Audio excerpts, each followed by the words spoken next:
See, I mean, when I was early 20s or whatever,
All right. Hi, everybody. We are going to go ahead and get started today. I'm really hope that this class will be helpful to all of you. This is geared towards admins and PAs. So I'm not going to go in too much into searches unless y'all ask me to. I just did a class this morning at 10 o'clock. We had a room full of agents who came, and I think they felt a little bit better after they left. So if you all have questions, please just unmute yourself and ask as we go along. I think it's usually easier to answer a question when we're in the middle of talking about something than it is to go back later on if I see the message has been left in the chat. So if you want to put it in the chat, that's fine too, but do not hesitate to unmute yourself and ask a question as we move along. And if you have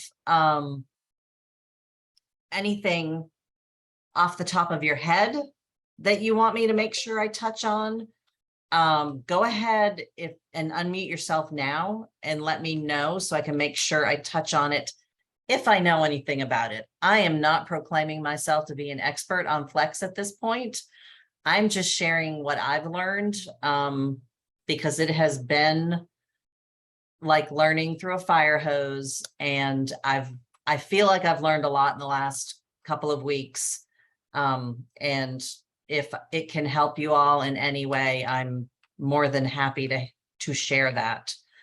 So does anybody have anything they want me to make sure I address right off the bat, or do you want me to just start talking and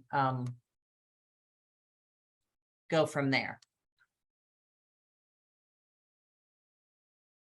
All right, so nobody is unmuting themselves, and I don't see anything in the chat. So we're just gonna start talking. I'm going to start talking, sharing my screen. I do have this being recorded. So if you have anybody who you know needs to watch it later on, I can send it to them.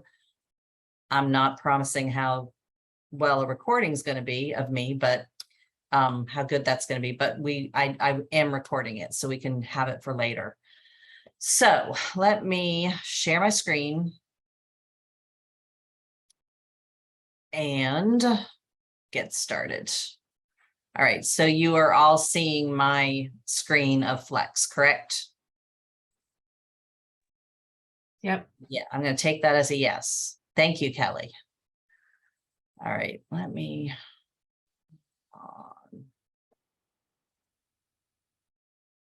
I'm just trying to fix my other screen here so I can see all of you as well. All right. All right. So when you log into Flex, this is what your home screen should look similar to. Whoops, but you know what? I'm super using as somebody, so maybe it doesn't.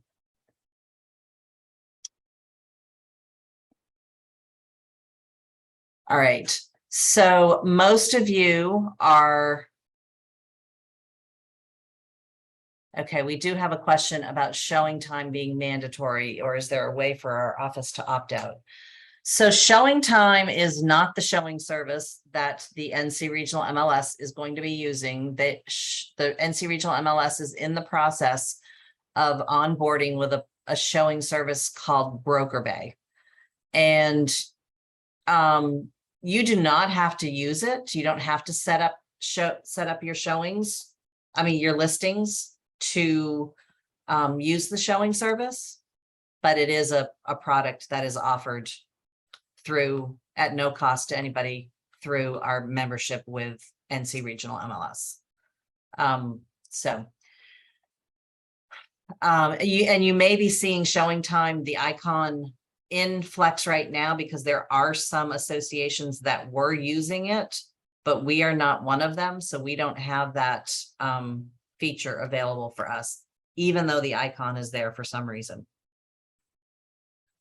All right, so when you log in, you up here in the top right corner, most of you are just going to have your own initials. Some of you who are set up as super users for the other agents in your office will have your initials. Mine is right now CC as CC because I'm logged in as myself. I can super use as any one of you, as anybody in our MLS, and I would come over here and choose that person. So if you've been set up as a super user for some reason for your office, this is how you actually switch to that agent. But with your office admin profile, you shouldn't have to super use in order to put a listing in or change a listing for any of your agents. If you are a personal assistant, you would have to super use. So you would just come over here, super use, and you'll only have the agent that you're able to super use in your list. And that's where you will go to super use as that person. When you are super using as a person, that any changes you make will still show that you made them, but you're making them on their screen instead of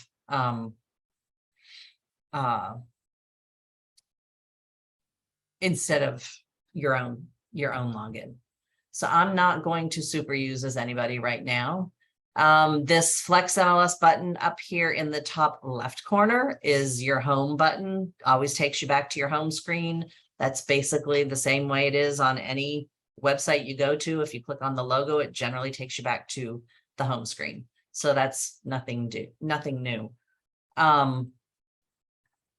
This address bar right here is what they call a quick launch address bar.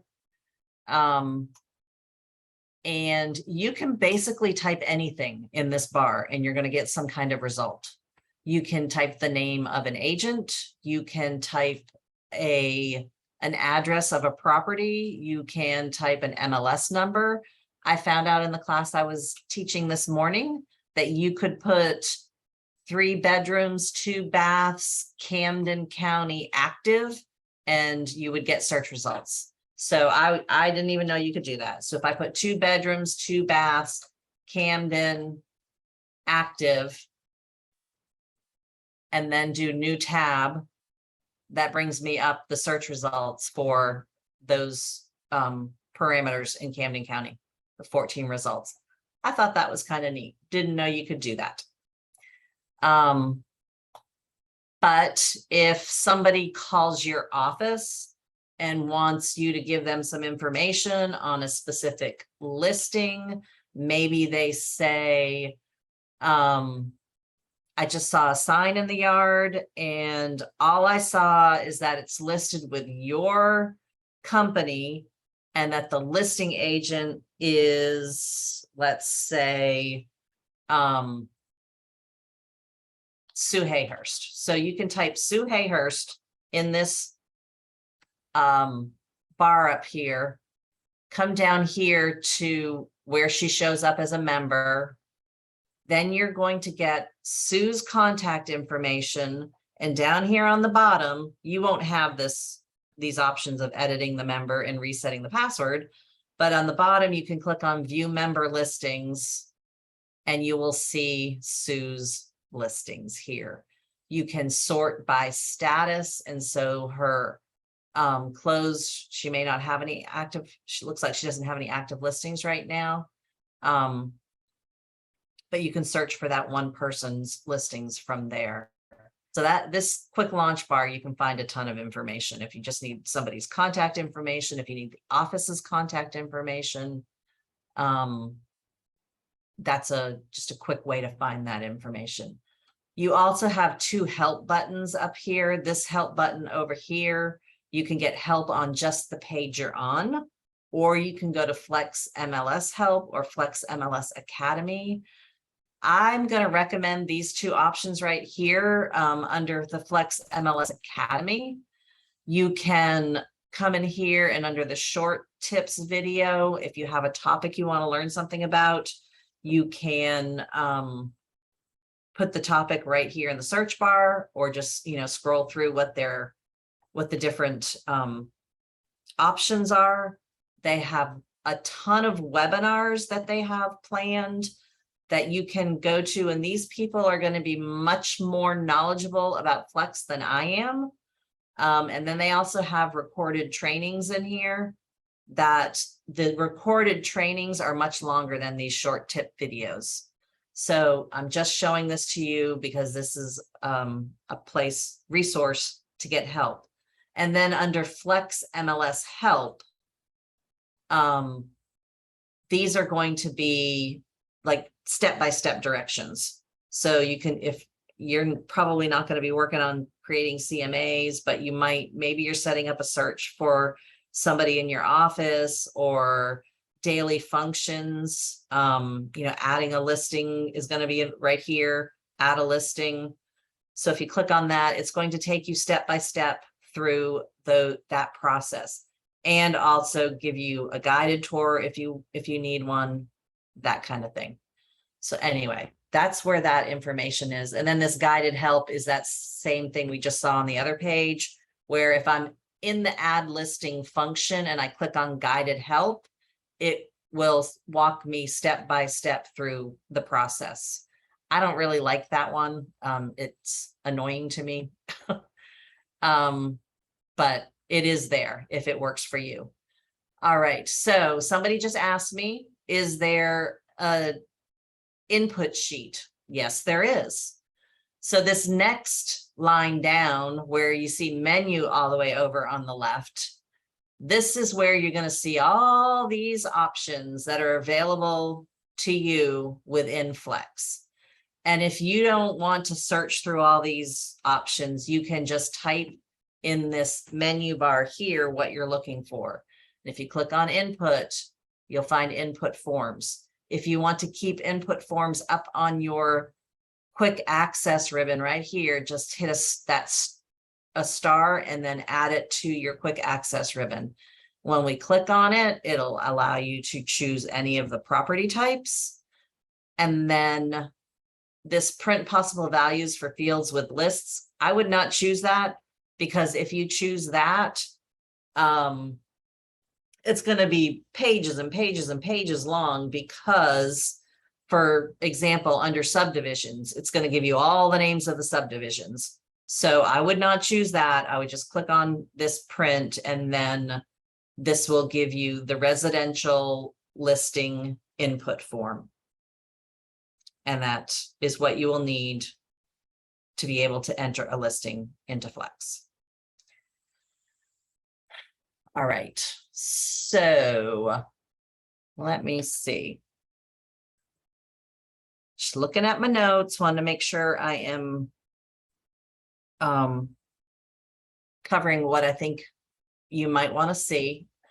So this down here is called your dashboard. You can, if you need to, you can create as many dashboards as you want. There is a default dashboard, and that's called the home dashboard. You can customize the home dashboard if you want to. So I've added this inventory. These are all called gadgets on this dashboard. I've added this inventory gadget. If I want to remove it, I can just click on remove and remove that gadget from that dashboard. If that doesn't mean anything to me, something I don't care about, I can just remove it. If I don't like the way this is displayed, I can come over here to customize and click on change layout. And then it gives me all these different options for how I can change the layout of what I have here. And then it will change that. And then if I don't like this, I can change it again. Or if I want to move the gadget, I can just drag it around and put it up here and put it in the order I want it. I'm going to come back, and then all of your dashboards are found under this button, this blue button right here, and this down arrow, and that will show all those dashboards. So I'm going to click back to the home dashboard. I don't like the way this displays now. Going to change that layout, and these layouts are not the same as they used to be, so I'm not sure what's going on here. So this gadget right here that I'm moving up here to the top, my listings, these are going, you can change this to your office listings instead of my listings. And this will be an easy way for you to get to your office's listings. And you can just, to do that, you'll just come over here to these three dots and change and click on settings. And then where it says show my listings, change that over to show my office listings, and then save it.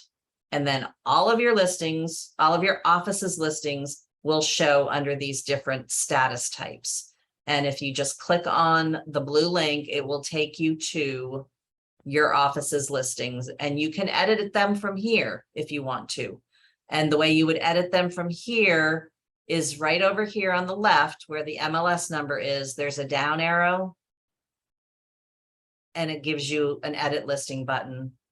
And when you click on the edit listing button, it takes you to the change residential listing page, and you can do all these things, but we're going to come back to that in a minute. I'm going to go back to my dashboard.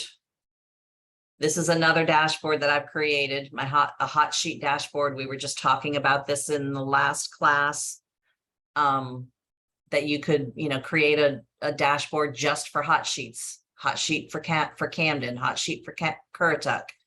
I didn't get to, changing all these different all of them, but you can create the dashboard by coming over here to customize and then click on add. And then these are different templates for dashboards you can choose from. You can start with a blank one. You can start with the home default dashboard that you start with, but you could create another one and then rename it. And you just add the dashboard. And when you've got, ooh, that looks odd. When you are done with it, you like how it looks, you will just click on customize again, and you will make it your default or rename it. So whatever makes sense to you, rename it how you want it. I'm going to get rid of this because I don't like this one, and go back to home. So does anybody need anything else about dashboards? I kind of don't think that this is all that important to you.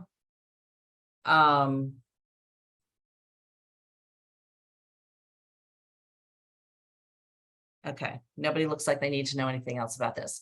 Another question, if you're making a listing pending and the agent is not a part of Flex, but is a North Carolina with the Outer Banks, what number do we enter, or how do we enter that?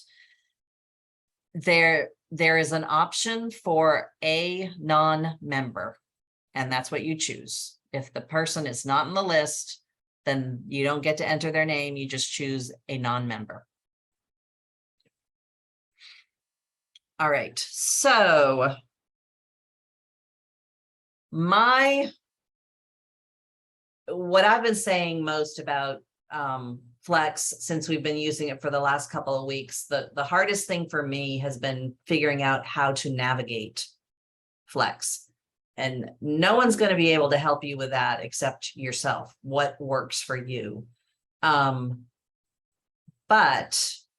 I do suggest that CRS, the program within that you can pull up within Flex, CRS stands for Courthouse Retrieval Systems. I do suggest that you make friends with CRS and you learn to use that every time you are asked to add a listing, or if you have to make changes to a listing, pull up CRS.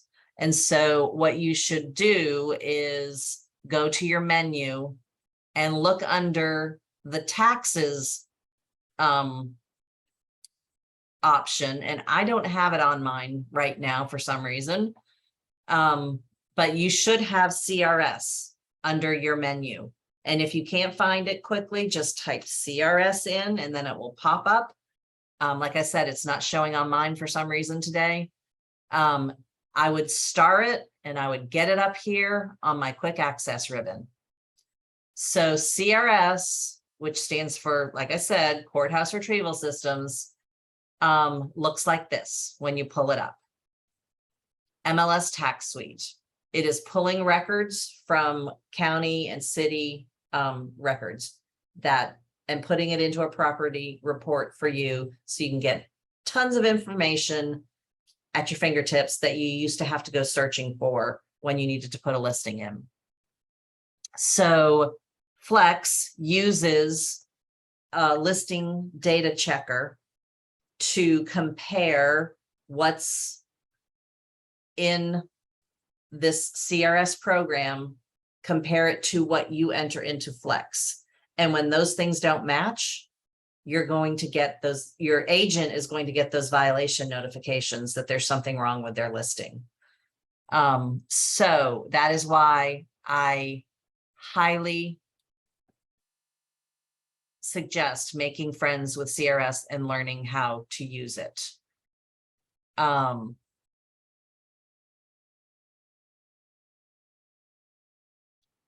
Angela, let's go back to your question while we're there. Are you talking about the gadget? Yeah, when you go into the active listings and it brings it up and it has all the views, I know how to create a custom view, and I have my custom view created, but I Okay. have to go in and select it every time. I haven't been able to find a way to make my custom view the default. Is there a way to do that? I don't know the answer to your question, and Okay. I told the last class I'm not going to lie to you and try to tell you that I do know. No worries. I'm going to write that down.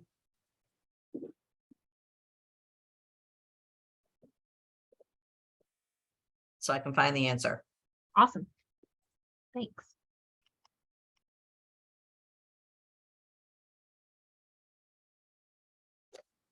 Okay. I think if anybody knew the answer to that question that's on here right now, it might be Kelly Warren. Kelly, do you know how to do that? Nope, it's not something I've tried to explore yet either. Okay. All right. So we will go back to CRS. So pull it up and have CRS open and Flex open at the same time. And when you're in CRS, you have to put a county in. If you don't put a county and you just type in an address, you're not going to get any results. So I am going to, I've typed Pasquotank County, 3220. And when you start typing the address in, any possible matches are gonna pop up, and choose from one of those, and then a property report will pop up for this address. This one, because it's recently been in the MLS, it has pictures, it has all the photos from the listing that you can look at.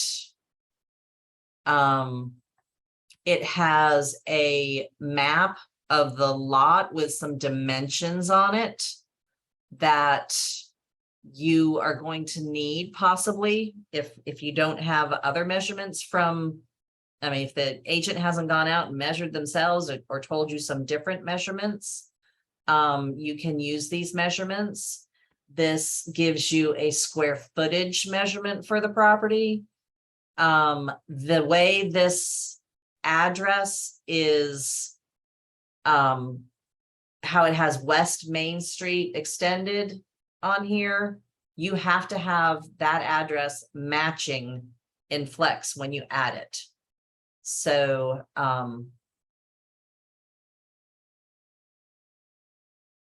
yeah, so there are options there are different options in CRS. The simple search right now is what I'm using. I have not explored all the other options at this time. This gives me what I've looked for when I've been, looking at adding a listing and changing a listing. So that's why I'm using the CRS simple search option. So as we scroll through here, we see we've got owners' names, the schools, the tax information. We have year built, bedrooms, baths, a ton of information on this property, flood zone, a ton of information. So my suggestion from here is to copy this parcel ID, tax ID, and then come back over. We're going to use that when we go back over to Flex to add the listing. So I'm just copying that. But before I go back over to Flex, from here, you can click View County Assessor Site. It depends on the county that you're looking at. Each county takes you to a different place. Pasquotank County makes you put some information in to find the property. So this is the parcel ID that I just copied. And then it brings me to the property card.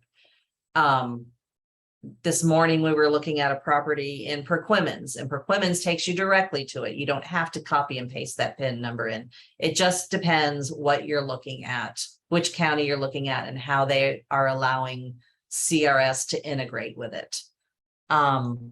So you can get the GIS map, you can go to the county assessor site directly from here. So what I'm going to do is copy this, come back over to Flex. Whoops, not there. Back over to Flex. And up here on my quick access ribbon, I've got the add listing option. And I'm going to click on this. So there are 1, 2, 3, 4, 5, 6, 7, 8 tabs across the top. Most of them you have to do something with, not all of them. So I'm just going to walk through these as we enter information. So you have to, first thing you have to do is add a property type. And then you will all have a list of all your agents, or I'm not sure if you have a list of your agents or if you have this box right here where you just start typing their name. I'm going to start typing my name, and then whoops, one too many E's. Down here, I can choose my name as the listing agent. If there's a co-listing agent, I can add it there. I'm not going to add anything. The parent-child situation is something that doesn't happen very often, but it does happen sometimes. So most of the time, this is just going to be a regular listing. The parent-child situation comes into play when you have a listing that, for example, maybe it's a house on a lot and then there's a lot next to it, and the seller wants to sell the whole thing together. But the seller would be willing to sell the house with the lot that it's on, and then the other lot separately. So if that is the case, then you would have a parent listing that is the entire property, and then the child listings would be the house with the lot that it's on, and then a separate listing for just the second lot. So right now, this is just a regular listing. And then we're going to, when I can hit next here on the bottom, or just click across the top and go to the address tab. So I just had something in the chat about CRS auto populating. That's what we're getting to right now. And that's why I copied that tax ID number from CRS. But first, I'm going to put this address information does not get auto populated. You have to put it in yourself and hope that you do it correctly. So in CRS, it is 3221 West Main Street Extended. So I'm coming back over here. So I've got 3221. West is the pre-direction. Main as the name of the street. Let's see. The suffix is street. And this is probably going to cause a problem because I don't know where to put extended.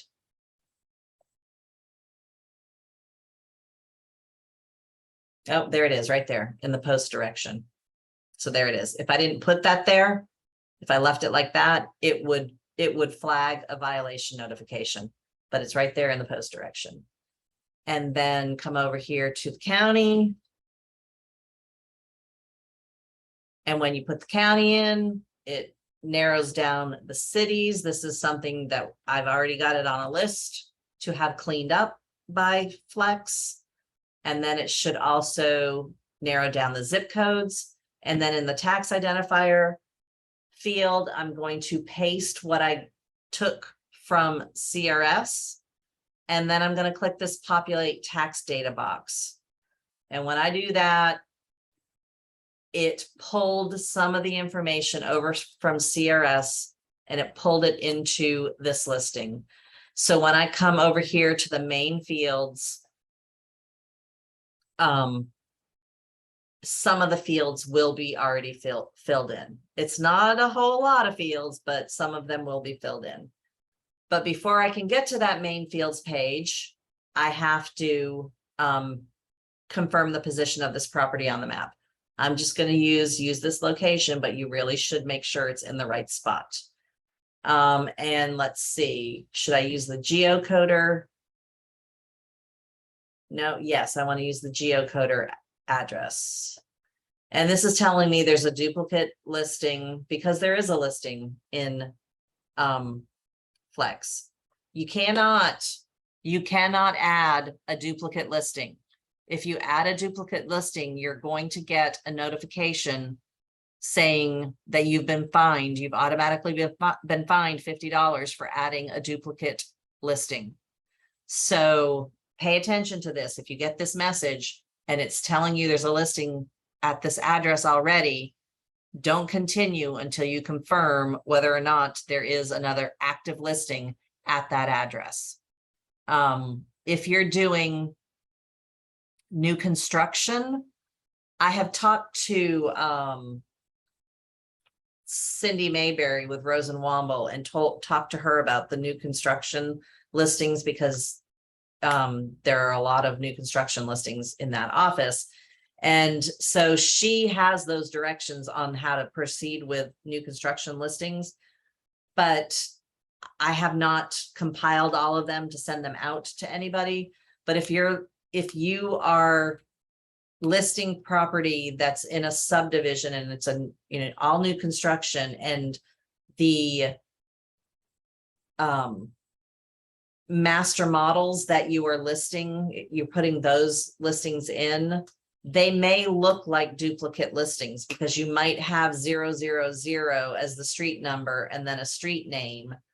And that could look like a duplicate listing.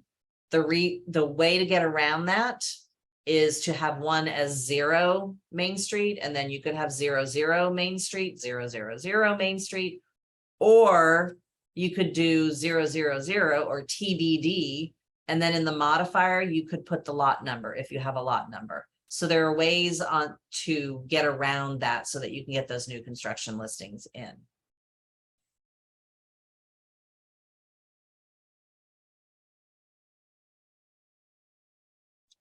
Yes, Ashley, I see that it changed my street and I told it to use the address from the geocoder. So the geocoder should, if I use that address, it should actually make it match what CRS is looking for. So I'm just going to move forward because I'm not going to submit this as a new listing. I'm just going to move forward with this, even though it's telling me there's a duplicate listing. So then it takes me over to this main fields page. And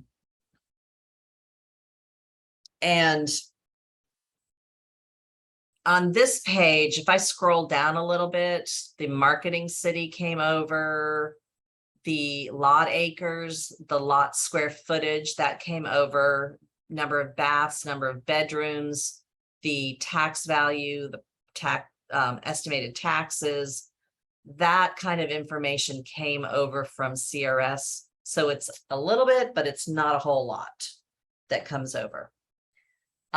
So your very first question on this main fields page is whether or not this is an office exclusive listing. Most of your listings are not going to be office exclusive. So you have to answer yes or no, and no is on the top. Just be really aware of that answer. I had somebody already who actually, I think twice it's happened already. Somebody has put in a new listing and they made that an office exclusive. And when it's an office exclusive and you realize that you've made it an office exclusive, nobody else can see it but your office, and it has to be changed from an office exclusive to a regular listing by NCR MLS. Nobody else can change that for you. So you would have to send an email to support@ncrmls.com and ask them to change that for you. So anyway, just most of the time it's going to be no. And then under subtype, this is, you know, is it single family residence, condo, townhouse, that type of thing. And each time you add something, well, not each time, but sometimes when you add something, it will change the fields that you have to fill in. So construction type, let's just pick stick built. Status, we'll do active. You can do coming soon. If it's a coming soon listing, it has to be put in within 72 hours of the listing being an active listing agreement. And that's when the listing agreement is signed by all parties.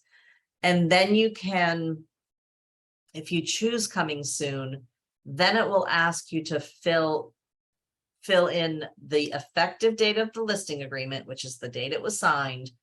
And then this next option is for the date that it becomes an active listing that can be shown. And that can only be 30 days in the future. Coming soon it can only be in coming soon status for 30 days. I'm not going to do that. Let's change this back to active. And again, that effective date goes in here, and that's the date the last signature was received. And then you can choose a delayed marketing date if you have a delayed marketing date on your listing agreement. That date can be any time in the future. It could be 10 years from now if for some reason your seller wanted to sign a listing agreement to sell their house 10 years from now. So if you choose yes, then you will be required to put in a delayed marketing date in the future, whatever it is. On that delayed marketing date in the future, that is the date that Flex will automatically make it an active listing, and days on market commence on that date. And while it's in the MLS, in delayed marketing status, nobody sees that listing except you, but it does have to be in the MLS within 72 hours of the listing agreement being signed. So that's a difference from the way we used to do it in Naviga. And then your expiration date, so put tomorrow. Is this an auction? No. What's the list price? Sub-agent commission and buyer's agent commission, we used to only have one field. It was co-broke share. Which probably was not correct, because your listing agreement allows the seller to say, I will agree to allow a sub-agent, a seller sub-agent to bring me an offer, but I'm only going to allow them to get paid 2%. But if a buyer's agent brings us an offer, then we will pay the buyer's agent 3%. So there's a place on the listing agreement for that to be delineated. So that's why this is this way in Flex. A lot of times the sub-agent commission is going to be 0 because people don't want necessarily to work with a seller sub-agent. So I'm just going to put 0% for that. And then you have to put $ or percentage. Variable commission, yes or no. This is one that I have seen a lot of violation notifications going out for. So we used to have in Navica variable rate, yes or no. And we didn't have anything where you had to explain what that was. So if you had a listing in Navica and it said variable rate, yes, it came over into Flex as variable commission, yes. And once you choose yes, then this next field right here becomes required. When it's no, it's not required. When it's yes, it is required. So that was coming across as a violation because there wasn't even the option in Navica to have something in that field. So a variable commission occurs when your seller and the listing office have an agreement that if a buyer's agent brings an offer, they're going to pay a 6% total commission, and it gets split however, 3 and 3, let's say. But then they say, but if you as the listing agent bring me a buyer, so if you work as a dual agent and you bring me the buyer and there's no other agent getting paid, instead of 6% total commission, I'm only going to pay 5% total commission. That's a variable commission. And that's when you would say yes to this. And then you, in this box, you would explain that there is a reduced commission offered if listing agent acts as a dual agent. You don't have to say what the reduction is, but you have to put some explanation in this box about what that variable commission means. And like I said, there have been a lot of violation notifications that have gone out about this, and there are some that still have not been corrected from when we first switched over to Flex. So you may have some agents in your office who have those violations, that those things need to be corrected right now. And they've, in addition to the first notification, they've since gotten fine notifications. And no, we are not fining anybody anything until after September 12th. But this process still needs to be completed, and these listings need to be corrected, because on September 12th, September 13th, if they're not corrected, those fines will start. So they need to be corrected before then. All right.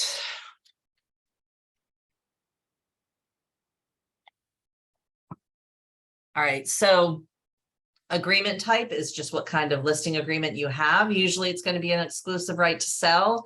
If this happens to be new construction and it's a subdivision and you have a blanket listing agreement for 20 lots in a subdivision, you would choose blanket listing agreement, but that's not normally what it is. It's normally exclusive right to sell, so I'm just going to choose that. And the answer for the trust account is whether or not the listing office is keeping the earnest money in a trust account. So yes or no. Maybe it's, I think most often these days it's no. Prospect exempt is just going to be whether or not there is a potential buyer who is excluded from this listing agreement. So we had that field in Navica, it was labeled exclusions, and that's just if, the seller's cousin wants to buy the house if they ever sell it, but the seller says, so if my cousin wants to buy it, I'm not paying you a commission.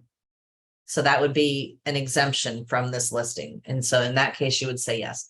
So again, most of the time it's going to be no. Agreement service, is this a full service listing? Entry only, where all you're doing is putting it in the MLS and you're not providing any other service for the seller.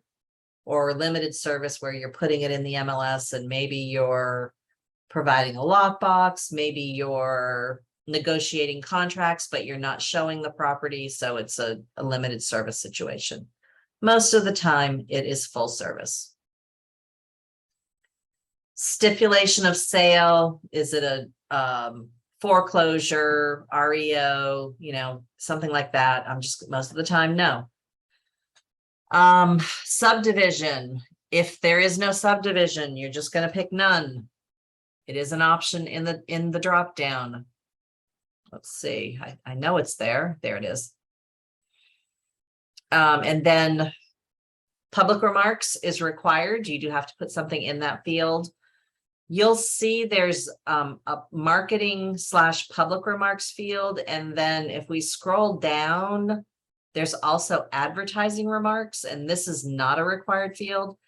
Advertising remarks, you would put something there if you want the remarks that syndicate out to the websites and all to be different than what the public remarks are on the listing.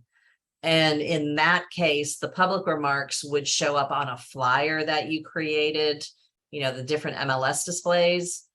So if you were going to, or when you share a listing through an email or something, that's the public remarks would be shared there. But if you want the remarks on like Zillow or realtor.com or wherever to be different than those remarks, you would add that to the advertising remarks section. Again, not required. And then let's see, directions, you cannot use your GPS.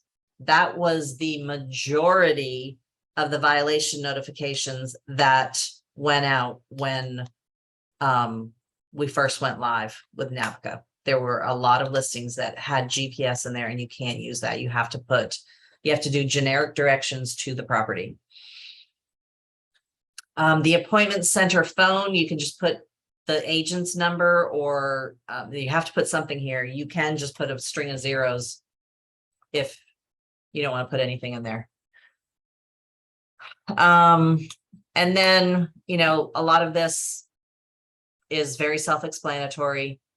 When you put the lot acres in, so if I put 0.5 acres and tab, it's going to change this lot square footage. So you just have to put something here and it will calculate it in the next field. And then the lot dimensions, you can go back to CRS for this and use these dimensions over here. I would hope that the agent who's asking you to put this information in for them would be verifying in some manner whether these dimensions over here in CRS are fairly accurate. We know they might not be exactly the right numbers, but if they're fairly accurate, you're going to be okay. If the listing agent says, you know what, that does not look right, I don't want you using those numbers, I'm going to get you the correct numbers, then don't use these numbers. The listing data checker is not checking this field. So you don't need to worry that what you put in that field is not going to match the listing data checker. You could have another agent saying that I don't think that's right and reporting your listing, and then you would get an email asking you to confirm that and correct it if needed, but it's not something the listing data checker checks. All right, so when we come down here to heated square footage, again, there's no range available like we used to have. You have to put a number in here, and you can use this number over here if you are comfortable with it, if your listing agent tells you they're comfortable with it. Best practice is that somebody's measuring and confirming whether this is a good number. That's all I'm going to say. Well, it's probably not all I'm going to say. When I say best practice, NCR MLS is not checking this field. So if you put 3250 square feet, nobody at NCR MLS is looking at that field and saying, I don't think that number's right. Where you can get into trouble, or where your listing agent can get into trouble, is with the real estate commission. If they put 3250 for the heated square footage, and that property is only 2,800 square feet, and it gets sold, and the buyer finds out later on that that information in the MLS is correct, the buyer can file a complaint with the real estate commission. The real estate commission will investigate, and the real estate commission will ask you, where did you get that number from? And saying, well, I got it from CRS is not going to be a good answer. So,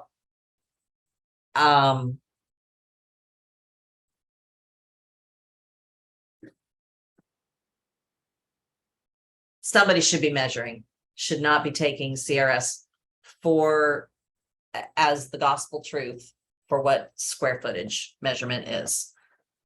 That's what I'm going to say. All right. So I'm not going to go through all of these. You can get almost all of this information over from CRS. This field here that says legal, if we come over to CRS, there is a section right here that says legal. Well, there's really no good legal description here. You can put, if you don't have a good legal description, you can put 3221 West Main Street extended. You just have to have something in that field. The plat book, the plat page, if you can't find it, you can put 0. The deed book, deed page, that should be, you should be able to find that information, and it should either be on this report or by going into the county site, and you can find it on the property card somewhere on the county site. You should be able to find it. So let's switch over to the details section, even though I know I didn't answer a bunch of those other questions. I'm going to switch over here, and only the ones in red are the ones that are required. So you have to put how many attached garage spaces, how many detached garage spaces. And then I can flip all the way down here to construction, exterior features, you know, whatever you need to fill in. When you come down to the bottom here, it's going to ask you to verify that the photos that you're uploading were taken by the listing agent, or the listing agent owns the rights to the photos. And it's also going to ask you to verify if you or the agent wrote the remarks, because you are not allowed to copy from a previous listing, any of that. If we go to this next tab, the rooms tab, this is not required, but you can add descriptions of rooms. If you do, it's going to add, you know, they're all labeled here. You can pick whichever one it is and then put measurements, select the level of that room, enter remarks for it, and then click on add room. But that is, like I said, that is not required. I'm going to remove that. And then under the photos tab. So this is a little quirk within Flexmls. This should not be labeled photos. There should be no S on the end, because it only allows you to add one photo at this time.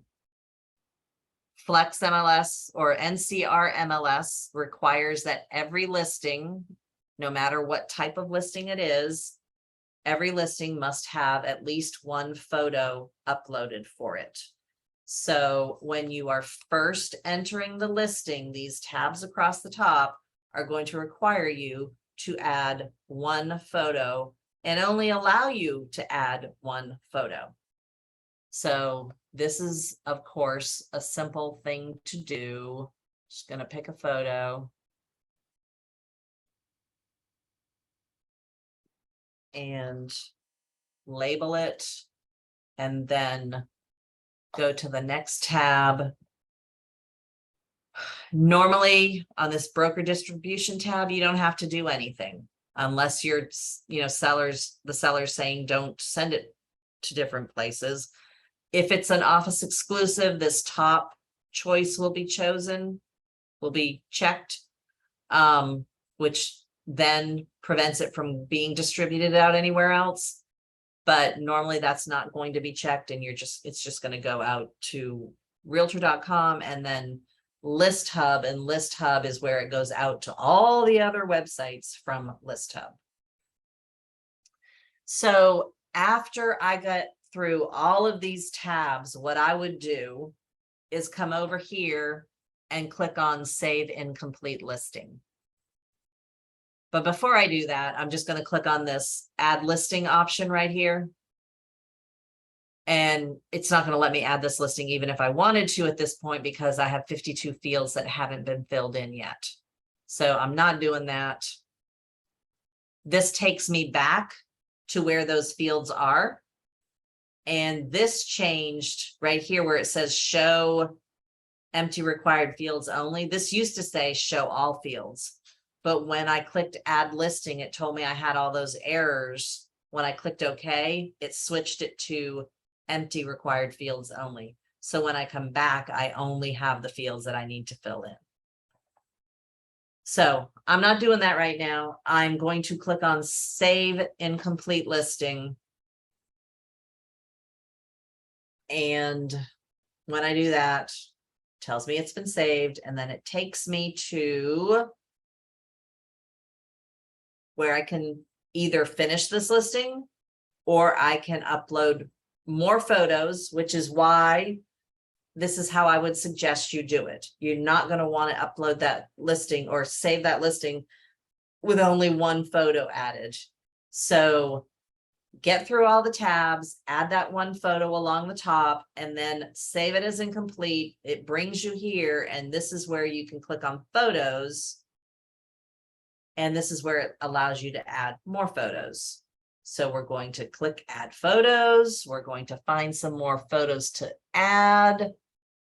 Bill Gallagher, Charlie Newsom's picture, another picture. We'll click on that.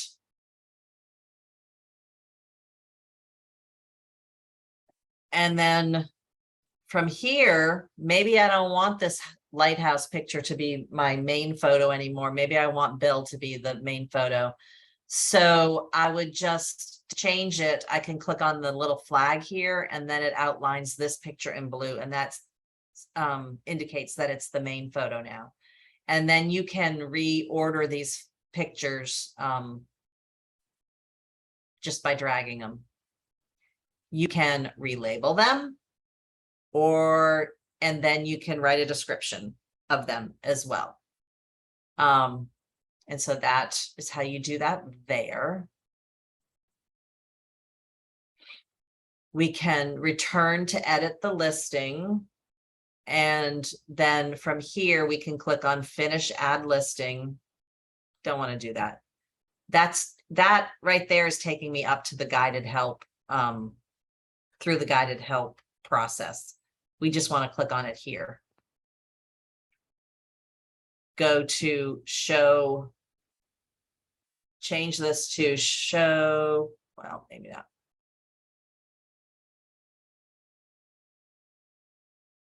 Here we go. Now we can change it to empty required fields only. It was just catching up to me. And then it will, again, we'll only have those empty fields to fill in. I'm not going to do that with this one because I don't need to be adding these fake listings to the database. But I did add one this morning that after we're done here today, I need to delete it. So if you need to first, if you want to go to the incomplete listings, I've added the option right here on my quick access ribbon. From this menu button right here, I can click in, I can type incomplete. Oh my goodness, maybe I can. And have it will pop up right here. If I want to add it to this quick access ribbon, just star it. And then just come over here to my incomplete. And yes, I want to leave that. And this shows me the listings that I have added as incomplete listings. Click on it, then hit edit, and that will take you to that change listing screen that we were just on. You also could go to the change listing option, and your listings would be here to complete. But I'm going to do it from here, not to complete, but to edit. I'm sorry, to edit. So if I come up here and I type in 127 Morgana Drive, this active one that pops up right here, this is the one I added this morning. And so I'm going to open this in a new tab and pull it up. If I need to edit anything on this listing, I can go to this little drop down arrow right here and click on edit listing. And this takes me here where I can do all these different tasks for this listing. But first, here across the top, you have some options that you might need to look at. The input form option, this is that input form that we saw a little bit earlier, but it's now digitally filled out with all that information that I put in for that listing. So this just may be something that you might want to save a copy of this, and keep it in a file for the agent for this property. And then anytime you make a change on the listing, you could do the same thing, and that would show you when those changes were made. The history button, this just shows the history of when things were done to this listing, when it was put in, when it, anything was changed on it. If I hit this, if I go to return to search results, that's going to bring me back to the listing. But if I click on this little itty bitty back button right here in the middle, that takes me back to the change listing page, which is where I would prefer to be at this point. The activity option shows how many people have looked at this listing since I put it in. And unfortunately, 22 people have looked at my fake listing. So I, really need to get it out. The last time I did this a couple of weeks ago, I had people sending me emails asking me about the listing that I entered way below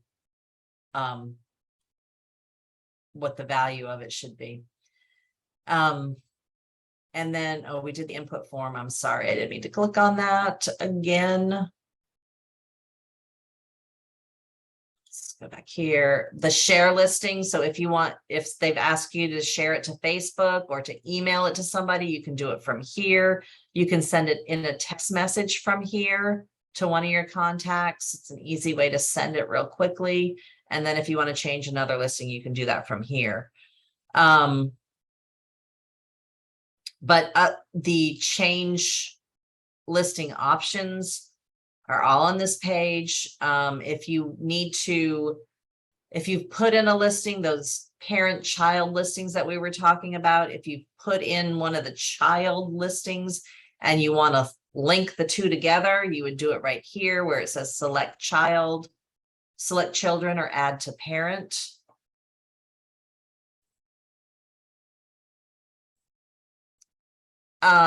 Amy, is there a way to change the listing to contingent and not straight to pending? No, the only options are pending or pending with showings. So if the seller still wants the property to be shown, then you can click pending with showings, and then those listings will still syndicate out if it says pending with showings. This remove listing option, you are not going to have that option. I have it just because of who my admin login here, but you can edit the status. You can change it to expired, or the date, put the date in that a contract fell through. See, here I am again. How did I get here? You can change the expiration date. You can mark it pending. When you mark it pending, you will have to put in the under contract date, the proposed closing date, who the buyer's agent is. And after closing, well, not sure why that says post-closing due diligence date. That's the due diligence date right there. I'm going to hit back here. And then in Flex, cancel listing is the option you choose when a listing has been terminated. So if you have a termination of agency signed, then you will mark it canceled. In Navica, that was labeled as withdrawn, not the same status in Flex as it was in Navica. So you'll see these two options right here: withdraw listing permanent and hold listing temporary. So hold listing temporary is if your seller has decided to paint the whole upstairs and they need to take it off the market for a week while the painting gets finished, but it's coming back on the market next week. So you would do hold listing, you would put the date that it's coming back on the market, and then hit save, and then it would change it back to a active listing on that date. This withdraw listing permanent is if your seller has asked you to withdraw it from the MLS, but they haven't terminated the listing. So maybe you're almost near the end of the listing agreement and they are saying, no, I don't want to even bother with any more showings. Let's just withdraw it, and it's going to expire naturally next week. So you can do withdrawn permanent in that case. That one doesn't make a whole lot of sense to me, but that's how it was explained. You can click on this check it option right here under marketing activities. And when you click on check it, what it does is, it's not going to work for this one. What it does is put the listing through the listing data checker process. So it will tell you any potential errors for that listing. So say you put in a new listing and you want to check just to see, is there anything I did wrong? Is there something that we're going to get a violation notification about? You can click on that check it, and it will bring that up for you. I'm going to change users here and see if I can show that with somebody else. So I'm on someone else's page right now, and I'm going to go to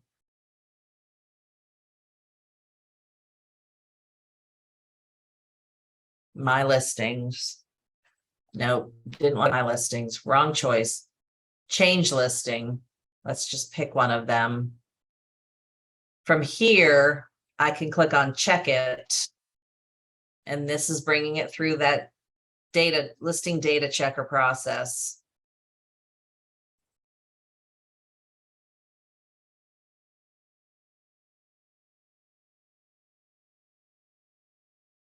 And you can see something in red down here. So there's something wrong in these remarks.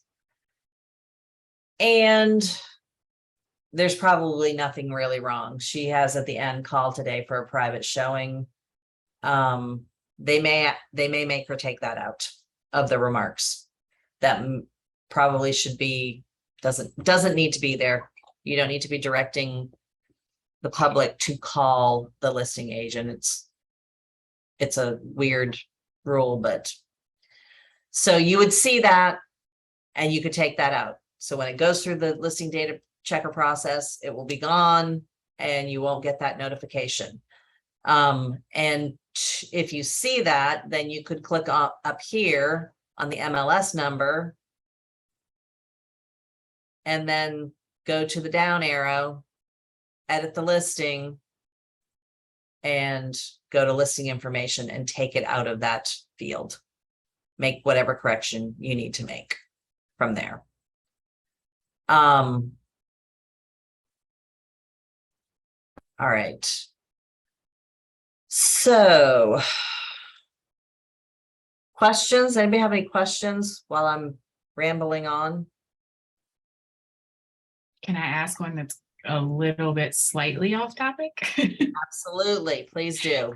And you've probably been asked a million times, membership email. Is there anything to the equivalent coming eventually or no? I have not heard that there's anything to the, nothing equivalent coming, but it's something that everyone is asking me about. So I'm putting it on a wish list of things that maybe in the future can be accomplished. Gotcha. Yeah. And I was thinking more like growth zone side than flex probably, but still, you know.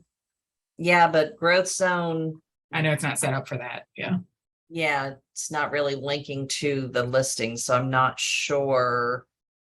Not really sure. I just how figured that if there was works. a way where, you know, even if we had a CSV file of all of our members who opt in or something like that we can put into our own emails or whatever, you know what I mean? Just an easy way to email everybody, but. Right, and I get do it. believe, Kelly, that you can do that, but Okay. I don't know how to do it. Gotcha. So I think- Okay, well, I'll go look for it then. And the reason I say that is because Terry said she did it for Donnie, Okay. and I'm assuming she did it from Flex, but maybe she just used an old list from Navica. I'm not Okay. sure. I'm not sure how she did it, but she said she did do it for Donnie. Okay. Yeah, we were thinking about, you know, even if we had to spend some time and manually make something for our people, but I just wanted to make sure before we do that, there's not something else. So Nothing And that I then- know of, but it does not mean that it's not in the works, but I haven't heard anything about it. Gotcha. Yeah. Anybody else have anything they want me to answer off the top of their minds? No. Okay. Some questions that I've been asked. Flood zone, you are not required to put in a specific flood zone. It may be something that's coming. I don't know. I know a lot of our agents have asked for that. And were a little concerned that it wasn't in the MLS. If that's a concern for anybody, you can go to CRS and you can look it up in CRS. So if you're the buyer's agent and you're not seeing what the flood zone is, you can come in here and look it up in CRS. There is the option right here. It might be, you know, an extra step, but we've only had it as a required field in Naviga for a couple of years. So you used to have to do it kind of recently. So I don't think it's that cumbersome that you have to look for it. We did discover in the last class a subdivision. So somebody was doing a search for Bell's Island, and there were no results coming up in the last year, no closed listings, no active listings either. And we went to Navica to look and see what was in Navica, and there were 16 closed listings in the last year. So there's something going on there with those subdivisions, and we can't correct it if we don't know about it. So if you're seeing something like that, that you just can't figure out why you're not getting those results, you really need to let us know that there's something going on. Because it's obviously a data issue, but where the disconnect is, I don't know. I'm sure that Flex will be able to figure it out, but they won't figure it out if they don't know it's a problem. So if you have any of your agents are having problems like that, you have to let us know that these issues are happening. We can't get it fixed. Like I said, we can't get it fixed until we know that there's even a problem.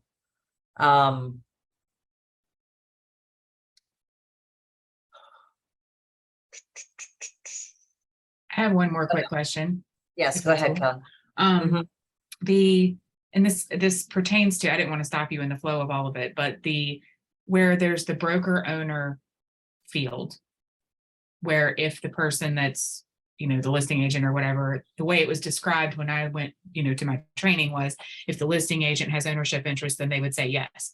Is that also the case if it's just that the seller is a licensed agent? I had that question last week, and my understanding is no. Okay. No, I would put no, but I would put in the agent remarks that disclose it in the agent remarks that the seller is a licensed agent. Good. Because that's what I've been telling our people to do, but I told them I'd find out. So thanks. Yes, Angela, that the Elizabeth City named twice, I have that on a list that needs to be taken care of.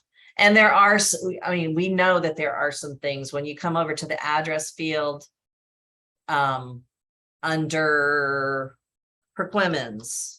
If I put Perquimans in for the county, the cities that pop up, I don't have any idea what Burgess is.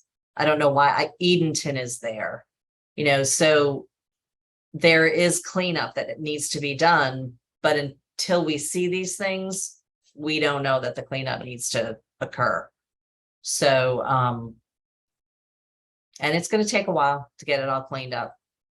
It's probably because of CRS, because I know a lot of times, like when you do those, even just making an order with the postal service and they do the verification on the shipping address that you entered, I've seen CTY on Elizabeth City as a postal address before, and Edenton is a mailing address for some properties that are just across the line in Perquimans. So yeah, and it could also be that somewhere, sometime, somebody put a listing into Navica, right, and they put it in that, long ago, you used to be able to type in the names of cities and the names of subdivisions and the names of addresses, however you wanted to type them. So everything that was in Navica, any data that was there came over to Flex. So, the data is only as good as the data was. So, hopefully we will find these bugs and get them straightened out. But it is going to take a while for it all to get straightened out. What do you guys want me to show you that I haven't shown you? Anything with the dashboard, anything with searches? I just don't know if that's anything you all need to know about, want to know about. yeah, I don't know. I don't want to go into, I only want to talk about what you need to know. Where do we upload disclosures? So under the change listing option, find your listing, and then documents is right here. You can upload as many documents as you want separately, or you can like upload an entire file if you want to upload.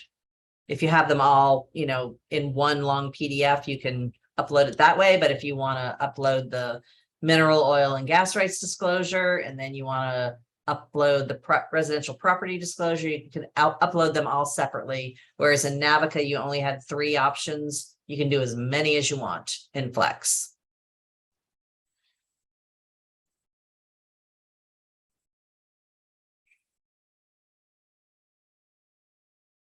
All right, anybody else? We have the last class this morning went over 2 hours and we're only at 1:20, but I know you guys don't have as many things that you'll be looking at.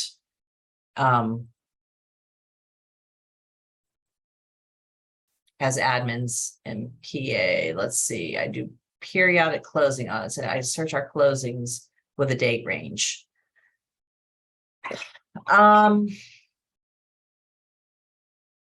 So just your office listings. Let's see. I think, Stacy, you can do this. Let me make sure I'm not super using here.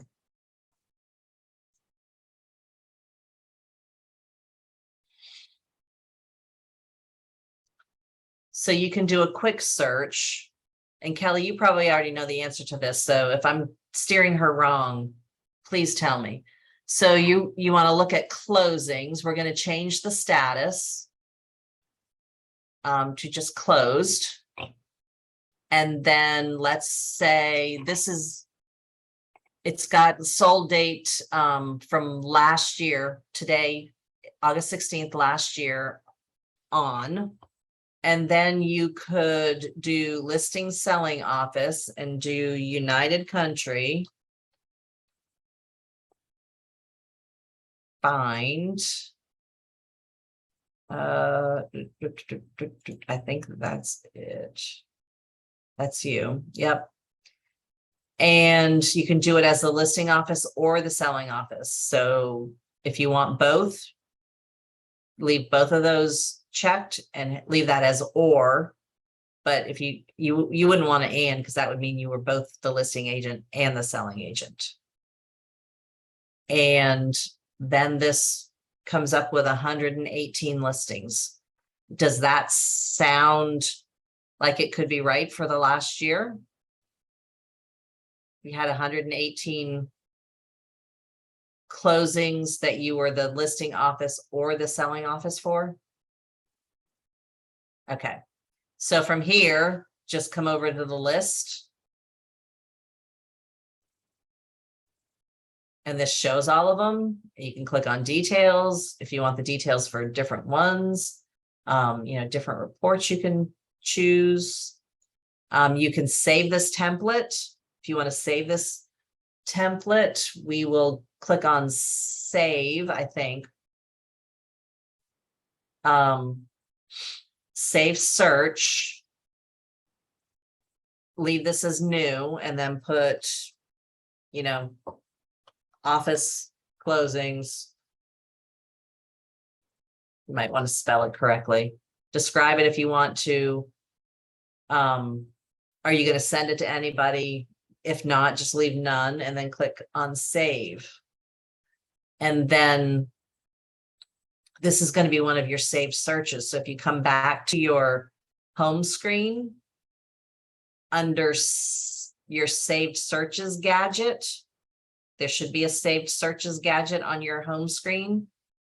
Office closings right here. That's going to be that search that you can, you know, just always look at. Let's see. How do I share report generated under statistics? Inventory and production. It's only showing print option. So under right here, I assume that's what you're looking at. So any one of these, I guess, will do market share. And I will do run report.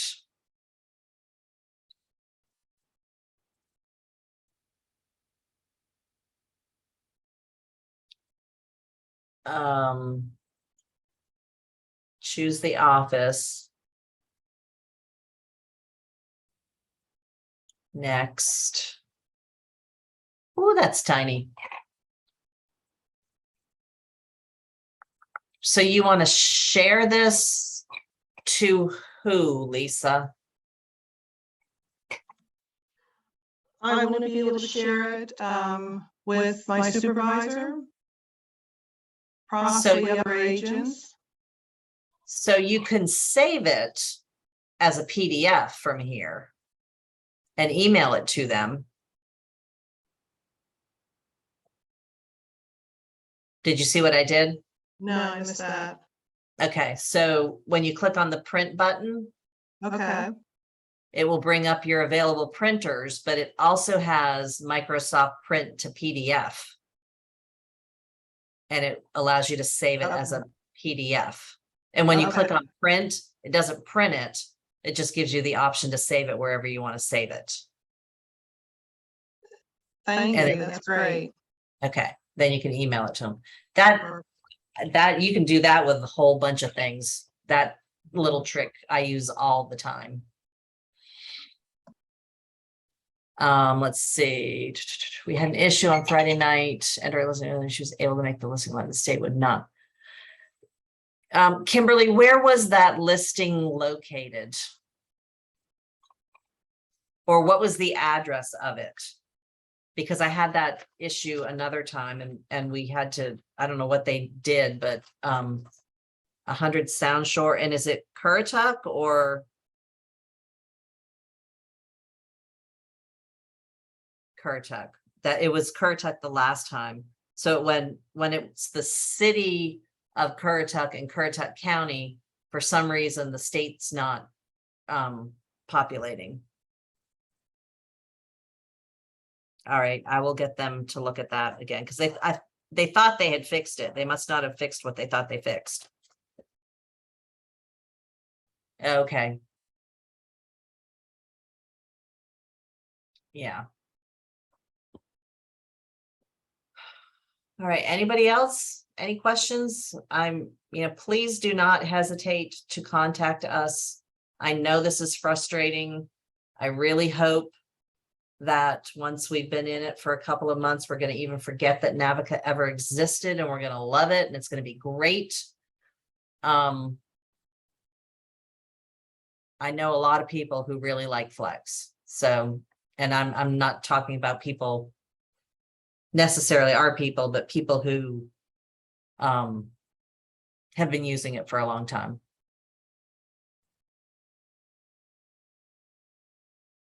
Nothing? Nobody? All right. Thank you, everybody, for coming on. And like I said, call or email if you have other questions.